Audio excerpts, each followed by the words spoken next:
Students, हमने इससे पहले लेक्चर में बहन भाई और रिश्तेदारों के साथ अच्छे सलूक या अच्छे ताल्लुकात के बारे में पढ़ा था। आज हम इसकी जो है वो सवालात करते हैं। तो इसके मुख्तसर सवालात हैं। सवाल नंबर 1, अच्छे ताल्लुकात से क्या मुराद है? एक दूसरे का ख्याल रखना, नेक सलूक करना और इज़्ज़त देना अच्छे ताल्लुकात में शामिल है। यानी कि जब आप किसी से ताल्लुक़ रखते हो, किसी से रिश्ता रखते हो, तो उसके लिए सबसे पहले क्या ज़रूरी होता है कि एक दूसरे का ख्याल रखना चाहिए, उनके साथ अच्छा नेक और अच्छा सलूक करना चाहिए और उन्हें इज़्ज़त देनी चाहिए, चाहे वो आपसे छोटा हो या बड़ा।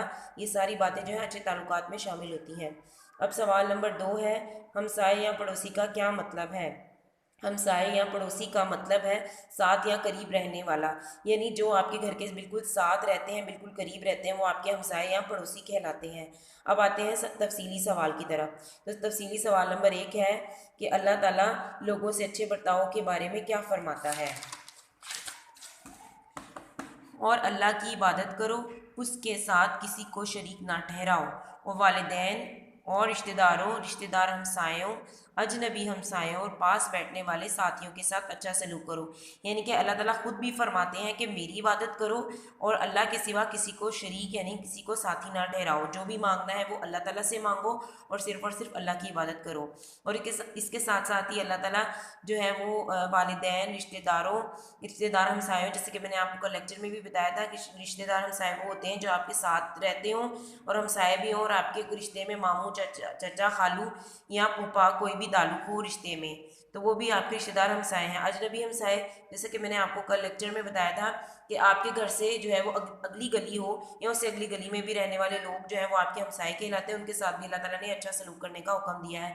और पास बैठने वालों, यानी कि आपके दोस्त, साथी, जैसे क्लास फेलो हो गए या आपके जो है कहीं पे आप काम करते हो उसके साथ बैठने वाले जो होते हैं, उनके साथ भी आपने अच्छा सलूक करना चाहिए। अब तफसीली सवाल नंबर 2 है, हमें रिश्तेदारों और हमसायों के साथ कैसा सलूक करना चाहिए? हमें रिश्तेदारों और हमसायों के साथ मोहब्बत और शफ़क़त का बर्ताव करना चाहिए।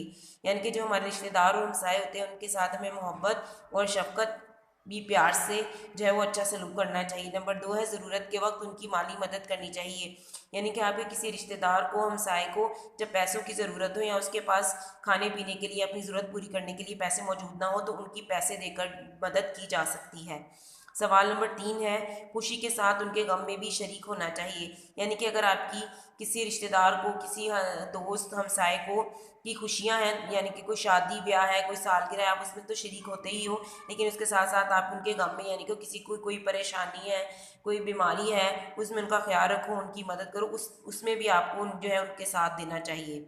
नंबर 4 है, तकलीफ़ और बीमारी में भी उनकी इयादत करनी चाहिए। यानी कि अगर आपके किसी दोस्त, साथी, रिश्तेदार को कोई तकलीफ़ पहुंची है किसी भी तरह की, तो आप उनकी जो है वो ख़बर लो। बीमारी में अगर कोई बीमार है तो उसके घर इयादत के लिए जाओ, उसकी ख़बर लो, तो इससे अल्लाह ताला भी जो है वो खुश होता है।